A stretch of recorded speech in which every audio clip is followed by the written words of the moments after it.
আসসালামু আলাইকুম everyone, welcome back to my channel palatable feast. Palatable ফিস্টের আজকের আয়োজনে আপনাদের সাথে শেয়ার করব অসম্ভব মজার এক স্ন্যাক্স রেসিপি। আজকে আমি বানাবো চিকেন বল। এই চিকেন বল বিকেলের স্ন্যাক্সে ছোট বড় সবাই যেমন পছন্দ করবে, তেমনি বাচ্চাদের টিফিনের জন্যও দারুণ এক আইটেম হবে। এই চিকেন বল বানানো খুবই সহজ, কিন্তু খেতে দারুণ মজার। চলুন তাহলে দেখে নেই কিভাবে খুব সহজেই বানিয়ে নেব এই চিকেন বল। চিকেন বল বানানোর জন্য আমি এখানে মাঝারি সাইজের দুটি ব্রয়লার মুরগির বুকের মাংস নিয়েছি। চিকেন বলের জন্য হাড় ছাড়া বুকের মাংস নিতে হবে। ছোট ছোট টুকরো করে মাংসগুলোকে কেটে পরিষ্কার করে ধুয়ে পানি ঝরিয়ে নিয়েছি। এবার এই মাংসগুলোকে আমি ম্যারিনেট করব। ম্যারিনেশনের সুবিধার জন্য আমি একটি মিক্সিং বোলে মাংসের টুকরোগুলো নিয়ে নিচ্ছি। এবার এর সাথে দিয়ে দিচ্ছি ৬-৭টি কাঁচামরিচ কুচি। এই চিকেন বলের সাথে কাঁচামরিচ দিলে সুন্দর একটা ফ্লেভার আসে। কাঁচামরিচের পরিবর্তে শুকনো মরিচের গুঁড়ো ব্যবহার করতে পারেন। এবার এর সাথে দিয়ে দিচ্ছি ৩ কোয়া রসুন কুচি। এই রসুনগুলোকে আমি গ্রেটারের সাহায্যে গ্রেট করে নিয়েছি।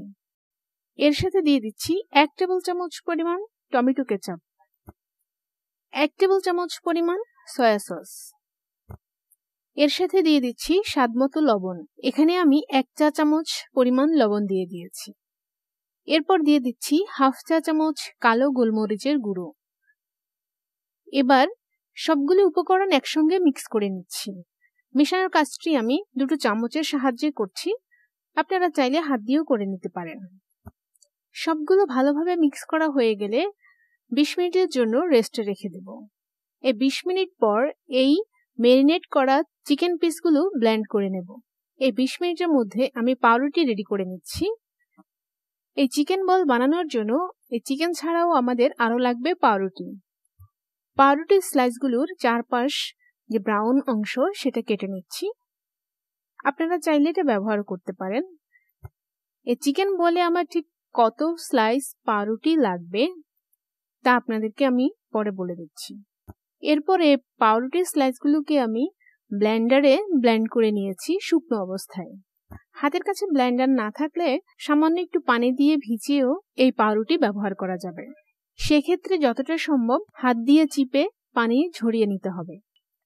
এর মধ্যে ২০ মিনিট হয়ে গিয়েছে। ২০ মিনিট পর অফ ক্যামেরায় আমি ব্লেন্ডারে এই চিকেন ব্লেন্ড করে নিয়েছি। দেখুন কতটা মিহি করে ব্লেন্ড করে নিয়েছি। এবার এই ব্লেন্ড করা চিকেনের সাথে দিয়ে দিচ্ছি আগে থেকে রেডি করে রাখা পাউরুটি। এখানে আমি মোট ৪ পিস পাউরুটি ব্লেন্ড করে নিয়েছি। প্রথমে অর্ধেক পাউরুটি ব্যবহার করছি, এরপর প্রয়োজনে বাকিটা দেব। অর্ধেক পাউরুটির গুঁড়ো দিয়ে মিক্স করে নিচ্ছি। মিক্স করার পর মনে হচ্ছে সবটুকু পাউরুটি আমার লাগবে, তাই আমি সম্পূর্ণ পাউরুটির গুঁড়ো দিয়ে আবার মিক্স করে নিচ্ছি।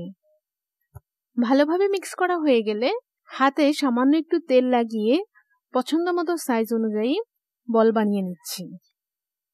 এভাবেই আমি সবগুলো বল বানিয়ে একটা ট্রেতে নিয়ে নিচ্ছি। এই চিকেন বল বানানো হয়ে গিয়েছে আমার।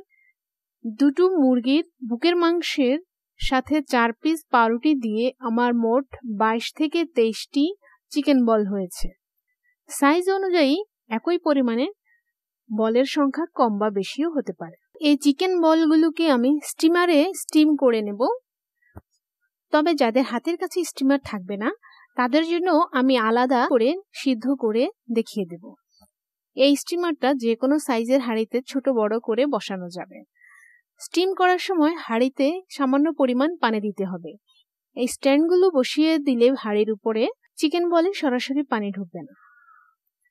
হাঁড়িতে সামান্য পরিমাণ পানি দিয়ে এর উপর স্টিমারটা বসিয়ে দিচ্ছি। তারপর চুলার আঁচ মিডিয়াম হিটে করে ঢাকনা দিয়ে দিচ্ছি। অপেক্ষা করব পানি ফুটে ওঠা পর্যন্ত। ফুটে উঠলে ঢাকনা সরিয়ে কয়েকটা চিকেন বল দিয়ে ঢাকনা দিয়ে দিচ্ছি। এই ঢাকনা দিয়ে ৫ মিনিট পর্যন্ত স্টিম করে নেব। অন্য চুলায় একটা হাঁড়িতে পর্যাপ্ত পরিমাণ পানি দিয়ে দিয়েছি। অপেক্ষা করব পানি ফুটে ওঠা পর্যন্ত।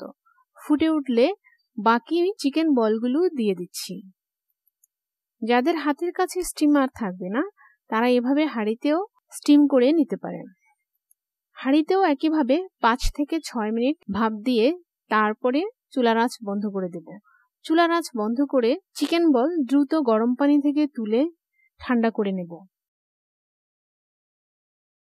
একইভাবে স্টিমারের চিকেন বলগুলোও তুলে নেব।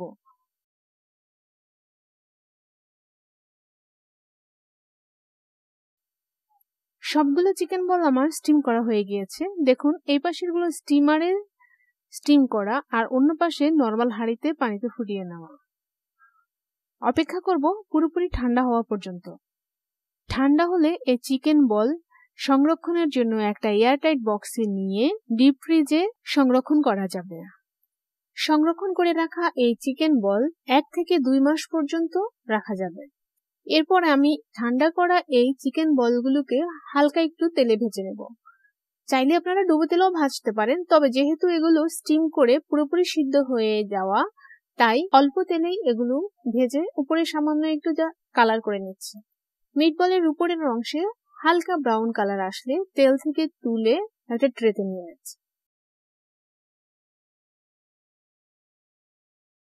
এরপর পছন্দ মতো সস দিয়ে রেস্টুরেন্ট স্টাইলে কাঠির মধ্যে নিয়ে সার্ভ করলে সবাই খুব পছন্দ করবে। সো ভিউয়ার্স, আশা করছি চিকেন বলের এই সহজ রেসিপি আপনাদের ভালো লেগেছে। ভালো লাগলে অবশ্যই বাসায় ট্রাই করবেন। রেসিপিটি ভালো লাগলে ফ্রেন্ডস এন্ড ফ্যামিলির সাথে শেয়ার করতে ভুলবেন না। আর এমন সব মজার মজার সহজ রেসিপি পেতে আমার চ্যানেলটি সাবস্ক্রাইব করে পাশে থাকা বেল আইকনটি ক্লিক করে রাখুন। এতে যখনই আমি নতুন ভিডিও আপলোড করব তখনই তার নোটিফিকেশন আপনি পেয়ে যাবেন। সবাই ভালো থাকবেন। আল্লাহ হাফেজ।